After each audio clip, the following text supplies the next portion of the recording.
So my goal in this hook lesson was to get my students prepared to talk about the crucible, and I wanted to show them that this play was being discussed in literary circles that actually exist in communities where they like to hang out. It's actually being discussed by real people in a real life situation.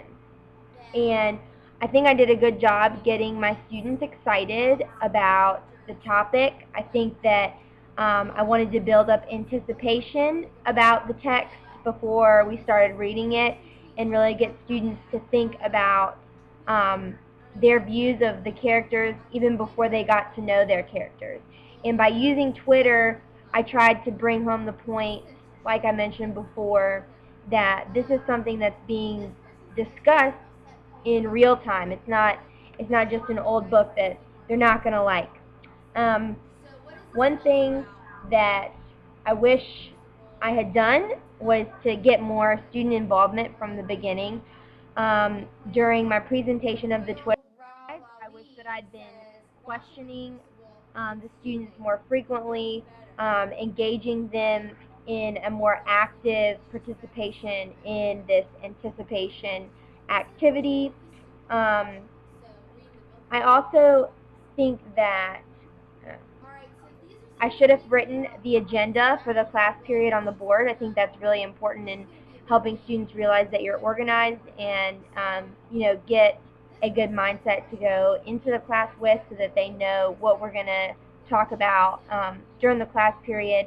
So I think that I should have had a list, an agenda written on the board before I had begun class on this particular day.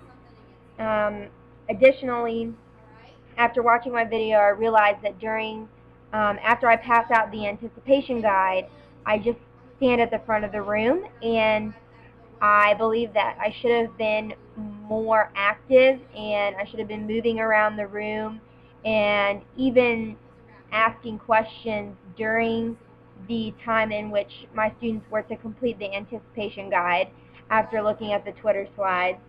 And I think this is something that the class would have wanted to discuss. It's something that they would have wanted to talk about together as we viewed the slides, the screenshots from Twitter, and even after they had completed their anticipation guides. I did feel like I should have given them the opportunity to get into small groups after they had completed their anticipation guides, so that they could share ideas with each other, and even to open up the floor to a class discussion where students could, get excited together about what they were thinking about the text.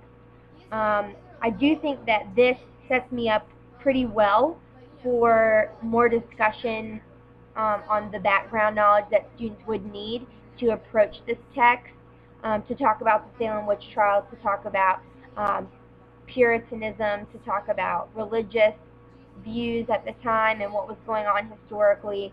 I think that this did set me up to not lecture the students, but to engage the class in a discussion about what was going on at the time that this particular story takes place.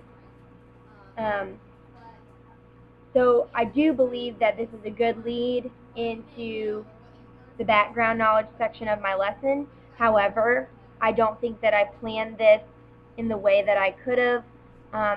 You can see in the video and in my lesson, I say that we will talk about the anticipation guides at the end of class. And I feel that I should have given the students to explore their thoughts, their anticipatory thoughts together, instead of pushing it to the end of class after we'd had all the discussion. It should have been promoted while it was still fresh for the students.